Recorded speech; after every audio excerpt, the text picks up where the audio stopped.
AICC ఆదేశాల మేరకు Medchal Malkajgiri corporation పరిధిలోని 9వ డివిజన్లో ఫీర్జాదిగూడ మాజీ mayor Amar Singh, deputy mayor Shivakumar Goud ఆధ్వర్యంలో మన అగ్రనేత రాహుల్ గాంధీ మరియు ఇతర కాంగ్రెస్ నాయకుల అరెస్టులను ఖండిస్తూ ఈరోజు పాలపెట్ట చౌరస్తా యందు శాంతియుత నిరసన ర్యాలీ మరియు రాస్తారోకో నిర్వహించారు.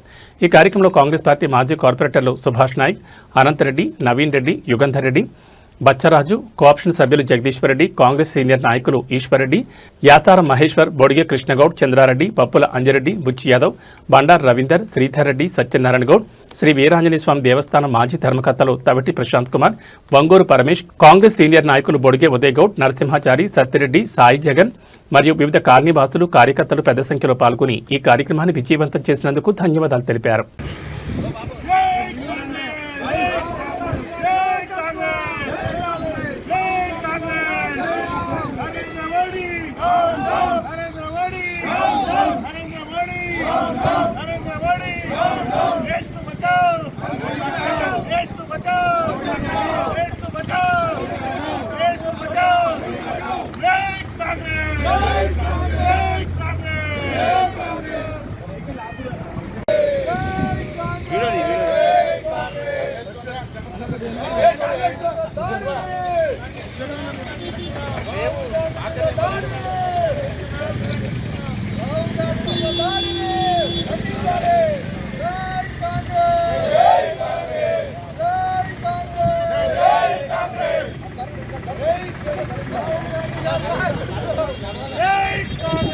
వాళ్ళందరినీ కూడా ఖచ్చితంగా వాళ్ళందరినీ కూడా డిస్మిస్ చేసి వాళ్ళందరినీ కూడా వాళ్ళు చర్య తీసుకోవాలని కాంగ్రెస్ పార్టీ వాళ్ళు డిమాండ్ చేస్తూ, అదేవిధంగా రాహుల్ గాంధీ గారు స్వచ్ఛందంగా ప్రధానమంత్రి నివాసం దగ్గర ధర్నా చేస్తుంటే ఇలా ధర్నాన్ని కాకుండా ఆయనను అరెస్ట్ చేసి ఆయన ముక్కులో రక్తం వచ్చే విధంగా కూడా ఆయన దాడి చేయడం జరిగింది. ఖచ్చితంగా ఇవాళ దేశ ప్రధాని ఇలాంటి చర్యలు తీసుకోవడం అనేది మేమందరం కూడా కాంగ్రెస్ పార్టీ తరఫున తీవ్రంగా ఖండిస్తున్నాము.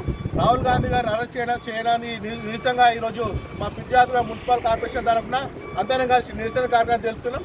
రాబోయే కాలంలో ఖచ్చితంగా నరేంద్ర మోడీ గారు కనుక దేశవ్యాప్తంగా విద్యార్థులు నీట్ పేపర్ లీక్ అయిందని దాని మీద చర్య తీసుకోవాలని చెప్పేసి సెంట్రల్ గవర్నమెంట్ విద్యాశాఖ మంత్రిని బర్తరఫ్ చేయాలని చెప్పేసి వాళ్ళ న్యాయబద్ధమైన డిమాండ్ చేస్తూ ఉంటే రాత్రికి రాత్రి వాళ్ళని క్లియర్గా ప్రయోగించి వాళ్ళ ద్వేషత్వకులుగా విద్యార్థులను చిత్రీకరించే ప్రయత్నం చేస్తున్నటువంటి నరేంద్ర మోడీని తక్షణమే చర్యలు తీసుకోవాలా.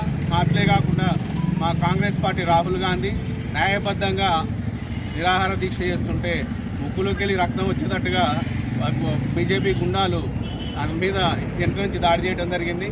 మరి ఈ చర్యని మేము తీవ్రంగా ఖండిస్తున్నాం. మరి ఇదే ముందుకు కొనసాగుతూ ఉంటే దేశవ్యాప్తంగా మేము నిరసన కొనసాగిస్తాము. దేశంలో జరుగుతున్నటువంటి పరిణామంలో భాగంగా నీట్ విద్యార్థుల ఎగ్జామ్స్ ఏదైతే పేపర్ లీకేజ్ వ్యవహారం ఉందో ఆ వ్యవహారంలో ప్రధానంగా విద్యాశాఖ మంత్రిని బర్తరఫ్ చేయాలని చెప్పేసి కాంగ్రెస్ పార్టీ డిమాండ్ చేస్తూ ఉన్నాం. రాహుల్ గాంధీ గారి ఆధ్వర్యంలో నిన్న జరిగినటువంటి పార్లమెంట్ దగ్గర దిగ్బంధనం, ఆ కార్యక్రమంలో వారికి ఒత్తిడికి గురి చేసి ముక్కు మీద కొట్టి రక్తం వచ్చేటట్టుగా చేయడం అది బాధాకరం.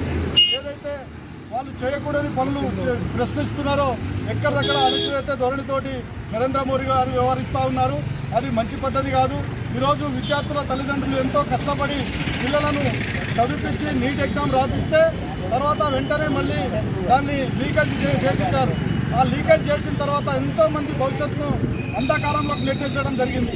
ఆ పిల్లలు మళ్ళీ సెకండ్ ఎగ్జామ్ రాసే వారికి వాళ్ళు ఎలాంటి హార్డ్ పేపర్స్ రాసి ఎక్కడ వాళ్ళు పాస్ కాకుండా